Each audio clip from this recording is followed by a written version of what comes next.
Теперь о теме бесплатного горячего питания для младших классов. Напомню, что в послании Федеральному собранию Владимир Путин предложил финансировать мероприятия из трех источников – федерального, регионального и муниципального бюджетов. Содержащий такие нормы законопроект сейчас рассматривается в Госдуме. Если закон вступит в силу, то коснется 7 миллионов российских школьников. Кроме того, в законодательстве появятся такие понятия, как здоровое питание и качество пищевой продукции. В Якутии, в отличие от ряда других регионов, горячим питанием обеспечены все ученики младших классов. Бесплатно же питание получают ученики из малообеспеченных и многодетных семей.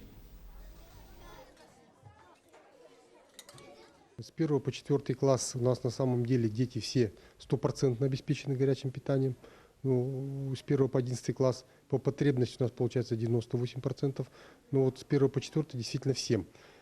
И главная теперь наша задача в том, чтобы подготовить наше технологическое оборудование таким образом, чтобы обеспечение питанием школьников было действительно полноценным. И определить финансовые средства, которые будут нам поступать как из федерального бюджета, и мы будем тратить свои региональные средства. А по закону образования обеспечение питанием является полномочиями муниципальными. И поэтому из муниципального бюджета также должны быть предусмотрены средства.